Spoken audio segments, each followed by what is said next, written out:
All right, let's talk about something delightful that happened this weekend. And by delightful, I mean absolutely terrifying for anyone who enjoys, democracy. Trump, the twice impeached president who literally incited an insurrection, just threatened to invoke the Insurrection Act against peaceful protesters. Yeah, you heard that right. The man who caused an insurrection wants to use anti-insurrection laws against people with cardboard signs. Now, the Insurrection Act is basically martial law with a fancy name. It lets presidents deploy military forces domestically.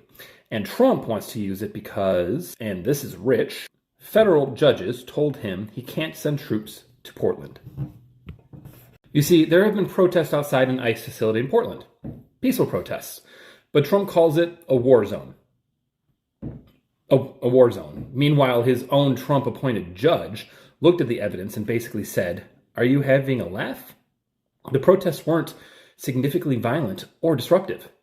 So the terrifying part that I brought up earlier is the threat that requires the military. 4 incidents, including protesters putting up a cardboard guillotine and shining flashlights at federal agents. Flashlights. They're treating flashlights like weapons of mass destruction. But here's the truly insane part. Vampire Stephen Miller, Trump's white nationalist sidekick, called this a legal insurrection by federal judges.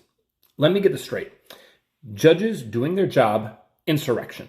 January 6th rioters beating cops with flagpoles, patriots. Now, this is the same president who pardoned over 1,500 actual insurrectionists earlier this year, but peaceful protesters with LED flashlights deploy the troops. And Republicans, completely silent.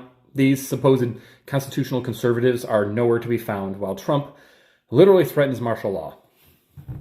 And look, if Trump successfully uses the Insurrection Act against peaceful protesters, that's it. Game over. Democracy's done.